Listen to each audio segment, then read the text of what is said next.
ठीक है बेटा, आज का टॉपिक आप लोग का है, आप लोग टॉपिक नोट कर लीजिए बेटा। आज आप लोग को स्टडी करना है suspension, colloidal and true solution. Suspension, colloidal and true solution. Suspension, colloidal and true solution. Okay, right it. देखिए, सबसे पहले मैं ट्रू सॉल्यूशन पे डिस्कस करता हूं। True solution, true solution, colloidal solution, and third one true solution, collateral solution, and third one that is suspension. True solution, collateral, and the third one is that is suspension. देखिए, general जो मैं बात कर दूं थोड़ा सा, ठीक है, स्टार्टिंग करने से पहले मैं ये डिस्कस कर दूं कि ट्रू सॉल्यूशन, कोलाइडल और सस्पेंशन ये तीनों जो है वो सॉल्यूशन के टाइप हैं। ठीक है, उसमें सबसे इंपॉर्टेंट बात हमें ये ध्यान रखना है, अगर इसका कंसेप्ट आपको क्लियर हो जाएगा तो आपका कोई भी प्रॉब्लम दिक्कत नहीं होगा। तो सबसे पहले जो पार्टिकल्स का साइज है, जो पार्टिकल का जो बेटा साइज है वो इसमें क्या होगा बेटा, less than 1 nanometre. Less than 1 nanometre. Nanometre means 10 की पावर -9, 10 की पावर -9 मीटर। ठीक है, तो true solution particle size is less than 10 की पावर -9 मीटर। ठीक है, in case of colloidal solution it range from 1 nanometre to 100 nanometre. इसका मतलब ये है बेटा कि जो ट्रू सॉल्यूशन का जो पार्टिकल का साइज है उसका है बेटा 10 की पावर -9, यानी बहुत बहुत बहुत ही ज्यादा छोटा है। उससे थोड़ा सा बड़ा, थोड़ा क्या मतलब 100 टाइम बड़ा आपका क्या है, साइज कोलाइडल का है। और इससे भी ज्यादा बड़ा बेटा आपका साइज क्या है, सस्पेंशन है। ओके, तो यही मेन चीज है बेटा, पार्टिकल का साइज आपको दिमाग में होना चाहिए।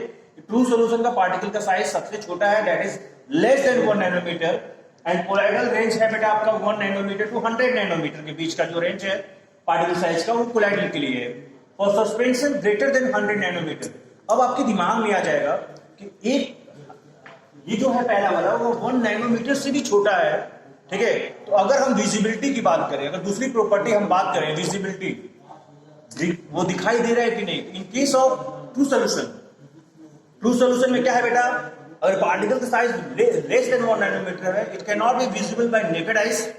आप उसको खुली आंखों से भी नहीं देख सकते, and we can not see the particles in microscope also, यानी माइक्रोस्कोप से भी ट्रू सॉल्यूशंस की पार्टिकल्स को आप देख नहीं सकते, because the size is less than 1 nanometer.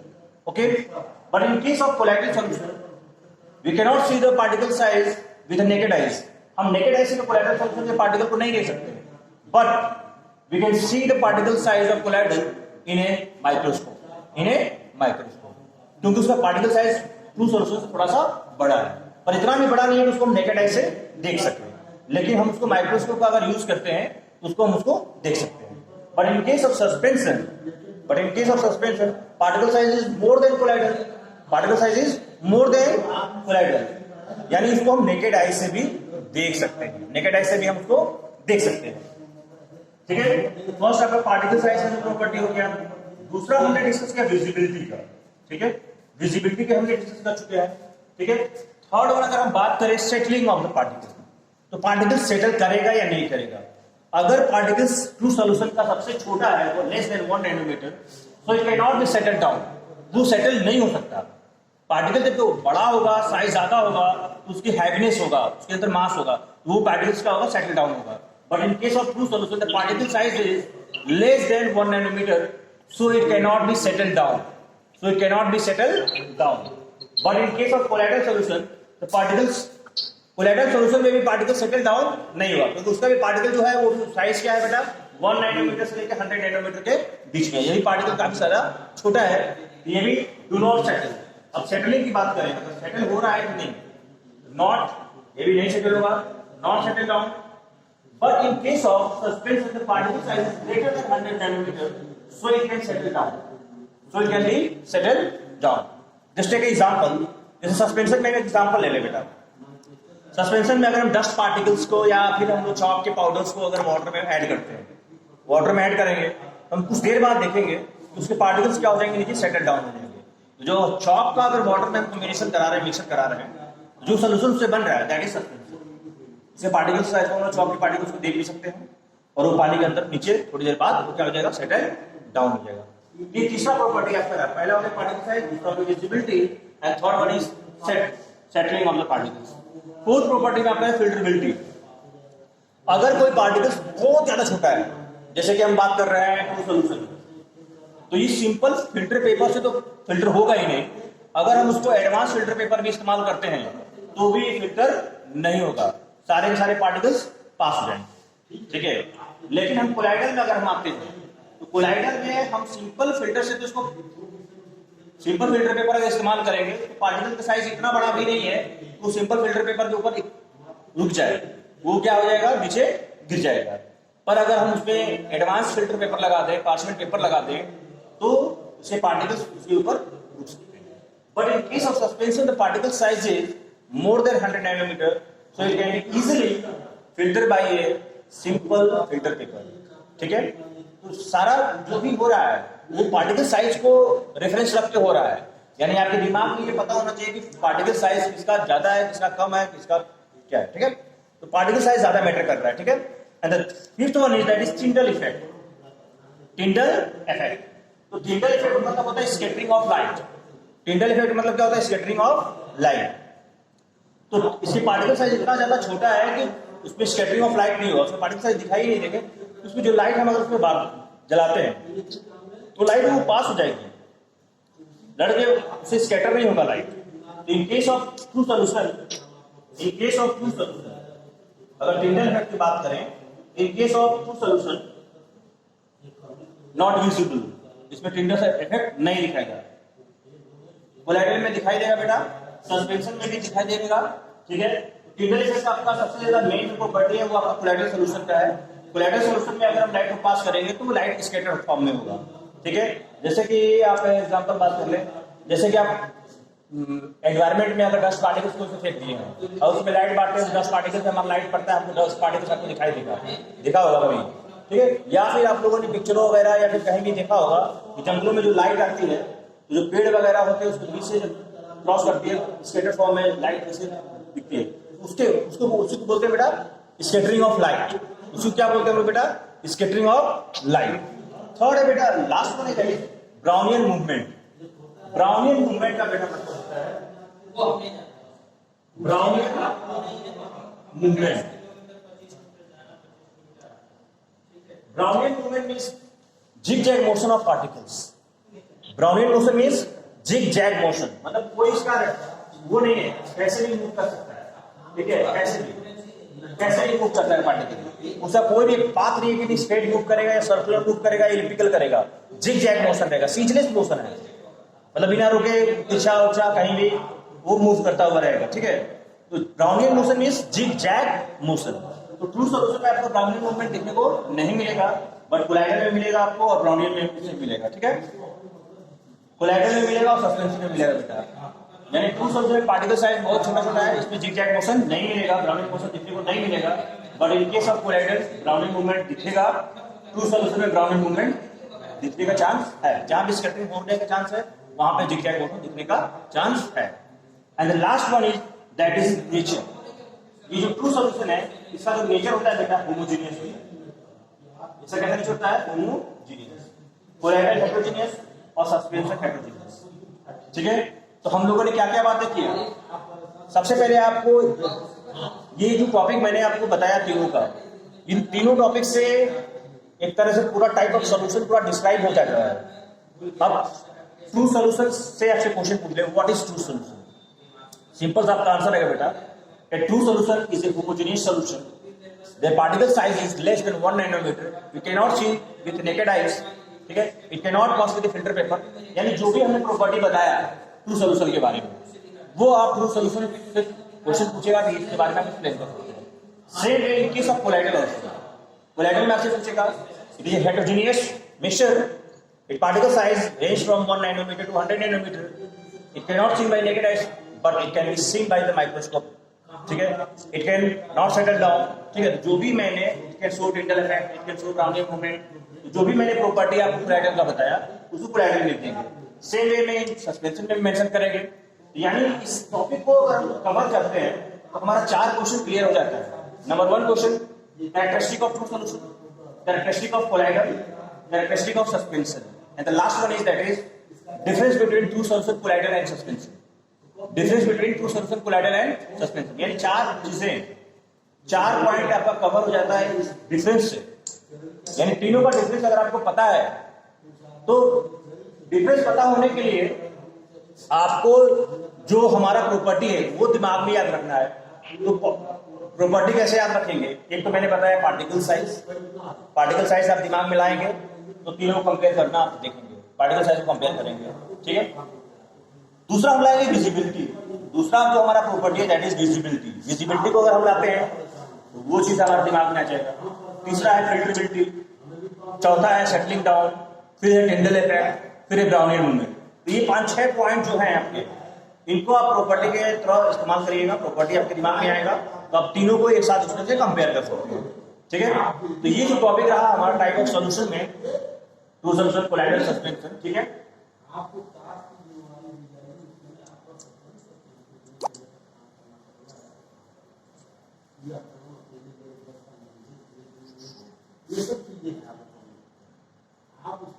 अब थोड़ा सा बात करते हैं बेटा कोलाइड में, ठीक है। इसमें दो कंपोनेंट है बेटा। एक होता है disperse phase,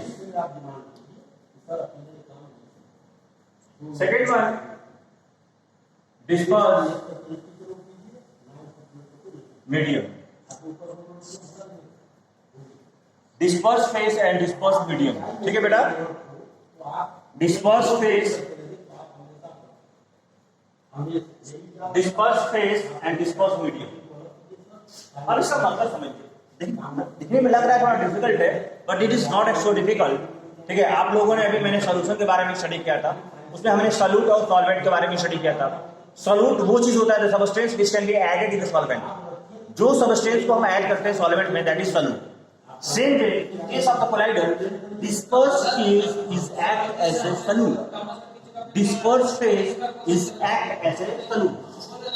It act as solute. Okay. In case of dispersed medium, it acts as a solvent. ठीक है। ये बेटा डिसकंटिन्यूअस फेज है। डिसकंटिन्यूअस, ये डिसकंटिन्यूअस है और ये बेटा कंटिन्यूअस फेज है।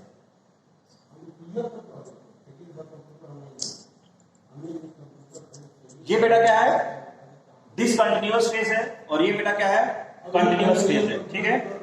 तो disperse phase act as a solute, discontinuous phase and disperse medium that is act as a solvent is a continuous phase.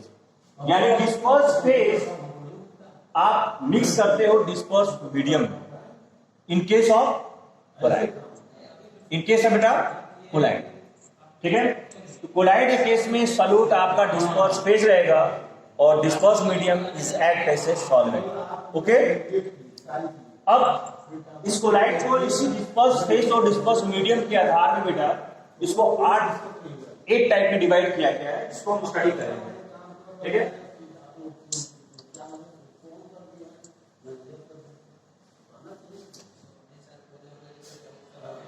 Type of colloids,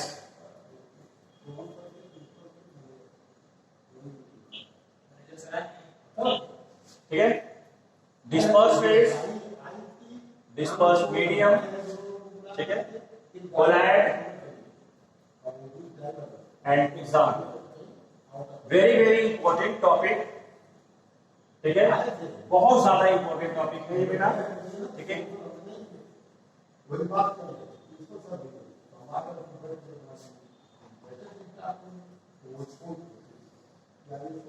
ठीक है। Disperse phase and disperse medium, colloid and example. तो इसको simple way में मैं आपको तरीका बताऊंगा जिससे आप याद रखोगे, ठीक है बेटा।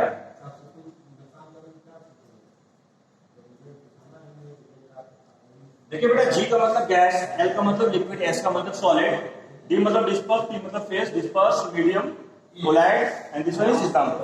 ठीक है, तो पहले मैंने क्या लिखा, G G L L L S S S. ठीक है, टोटल 8 टाइप से कोलाइड है बेटा।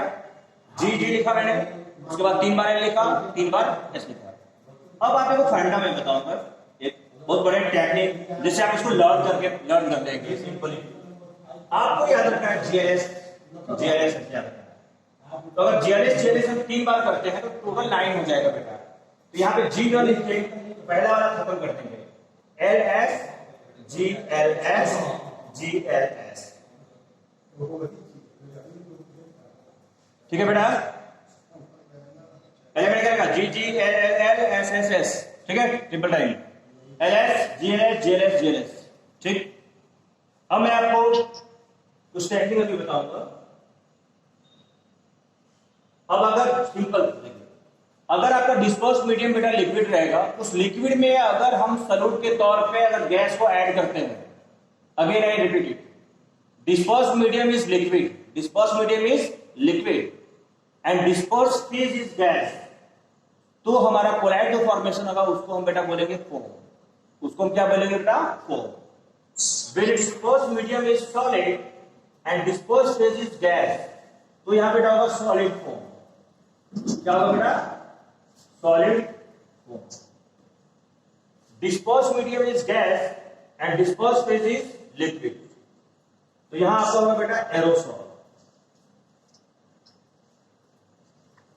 ठीक है बेटा, नेक्स्ट बेटा liquid dispersed phase and liquid dispersed phase and liquid also dispersed medium both are liquid। ये क्वेश्चन बहुत ज्यादा बार पूछा गया है कि when dispersed phase and dispersed medium both are liquid, what is the name of the colloid, या उसको कौन सा कोलाइड बोलते हैं बेटा, ये दैट इज इमल्सन। क्या है बेटा, इमल्सन।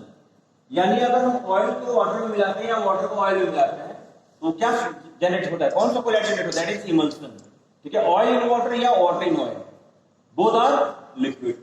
ठीक है, यानी dispersed phase and dispersed medium both are liquid. Next, dispersed medium is solid and dispersed phase is liquid, then your colloid form that is gel, that is gel. ठीक है, note करते जाइए बेटा। Next, dispersed medium is gas and dispersed phase is solid,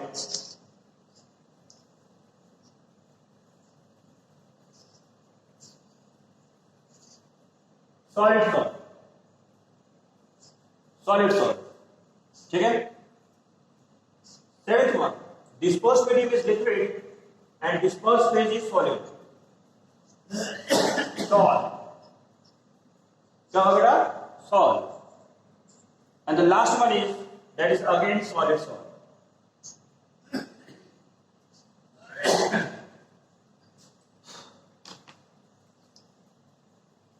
ठीक है, आप इसको याद रखेंगे।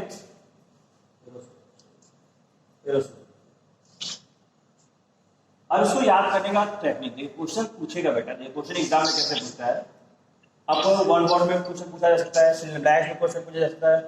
बोलेगा कि dispersed phase is solid and dispersed medium is liquid, what is the colloid, या नेम द कोलाइड।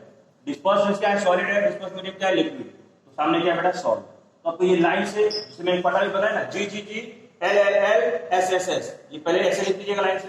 मैंने क्या बोला, जी जी 2 बार जी, इसके बाद 3 बार एल लगातार है, 3 बार एस लगातार है। उसके बाद मैंने एक फार्मूला बताया आपको, जीएलएस जीएलएस करके लिखना है। तो अगर जीएलएस जीएलएस लिखते हैं तो टोटल 3 बार लिखेंगे तो 9 हो जाएगा। एक जी को हटा दीजिएगा तो क्या बचेगा, एलएस, फिर जीएलएस जीएलएस। तो ये आपका डिस्पर्स्ड फेज और डिस्पर्स्ड मीडियम तैयार हो जाएगा आपका। ठीक है, अब इसको याद करने का तरीका है सिंपल सा। अभी ऐसे लोग कैसे याद रहेगा, भूल जाएगा, 8 है, अभी ये कभी वो कंफ्यूजन हमेशा क्रिएट रहता है दिमाग में।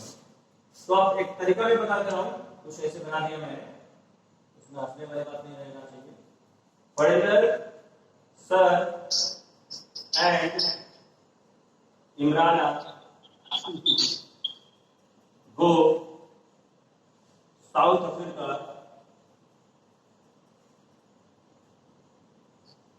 Slowly slowly. ठीक है, मैंने क्या लिखा, फरिंदर सर एंड इमराना को साउथ अफ्रीका स्लोली स्लोली। तो ये एक छोटा सा स्टेटमेंट हो गया जो आप आसानी से याद कर सकते हो। मैंने क्या बोला, again repeat it, Farinder sir and Imrana go South Africa slowly slowly. क्या बोला, फिर से रिपीट करिए, Farinder sir and Imrana go South Africa slowly slowly. अब मैंने लिखा फरिंदर, या फर्स्ट लेटर क्या है बेटा, F, F for home. Second वाले मैंने सर लिखा है, फर्स्ट लेटर क्या है, S, that is solid form. Third मैंने लिखा एंड, ए फॉर एरोसॉल। फिर लिखा मैंने इमराना, ई फॉर इमल्सन। फिर लिखा मैंने गो, जी फॉर जेल। फिर मैंने लिखा south Africa, S for solid and A for aerosol, south Africa. Slowly S लिखा, सॉल, अगेन मैंने सॉलिड लिखा, सॉलिड सॉलिड। ठीक है, तो ये टेक्निक हो गया सिंपली आप इसको लर्न करने के लिए, क्योंकि ये क्वेश्चन बराबर इससे आपसे हर एग्जाम में पूछा जाएगा या फिर कंपटीशन हो कहीं भी।